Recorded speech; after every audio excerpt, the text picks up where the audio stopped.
So yeah, we're going to play a bit of the Junkyard scene. Yes, So in it's episode we love the Junkyard scene because a lot of different elements, but the first one I think is the environment. I think the environment artists have made something incredible here. For Life is Strange, we really wanted to have a stylized rendering. We didn't want it to be realistic, or so every texture has been hand painted to give this impressionistic feeling.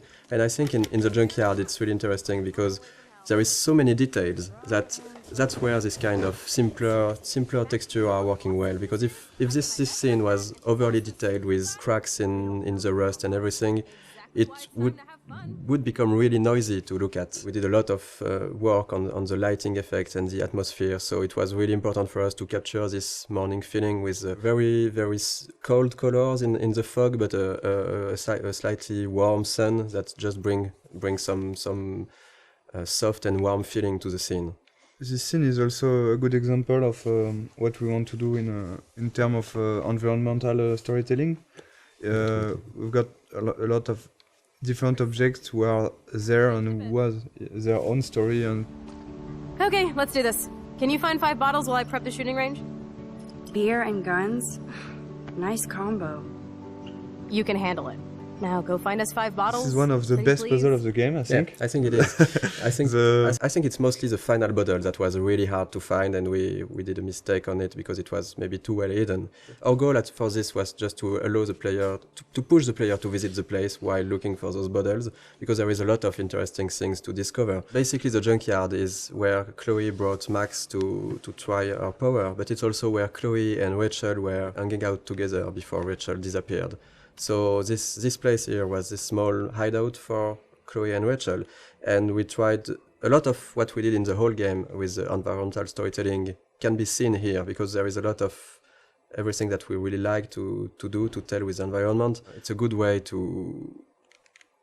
of course, to show more to the player. So it's also to give rewards to the player who want to know more about the characters and who is curious.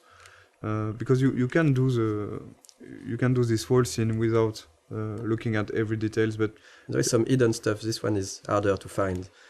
I think that not every player find it.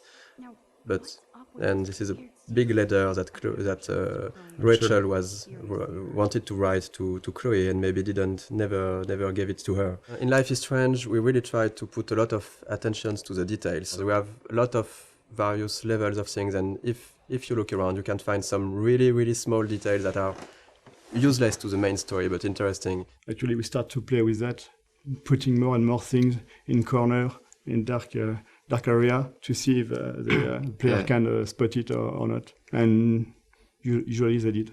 They noticed things that we thought they could not notice, like on a shirt. We have letters that when you put in the right order, it says no fucks given, and they noticed.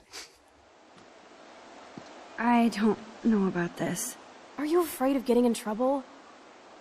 Oh, boo-hoo, Max is afraid. I know you can handle this, and I'm here to guide you. Make me proud, sister. Life is Strange is a game about choice and consequences. So we have a lot of choice you can make in the game, which will have consequences later on in the same episode or in the other episode. And there is one big choice in this scene, right, that will happen, for example. Yeah, the idea for each choice is really to have not easy choice to take, even if it's not life or and death choice, like you could have in other game, or it's more everyday life choices. The important is really to make your own and to decide to live with it. So that's why with the max power, it's of course more difficult because you can try a choice. You're not sure, you're going to rewind and you're going to make the other one, but the important is if you want to continue and to move on, you have to keep on one and live with the consequence. So this is in this choice in particular. What do you want to do, Michel? The first one. I don't think I would shoot a guy anyway, so I would say... we won't shoot? I won't shoot. So you can see directly some consequence. It means that you don't have gun anymore, because Frank is going to take it. Chloe will be pissed off. You can of course rewind and try the other one. But something that's really interesting, because it was a lot of work at the beginning, because we were thinking that if you have the rewind, does it not completely destroy the fact that you are making choices?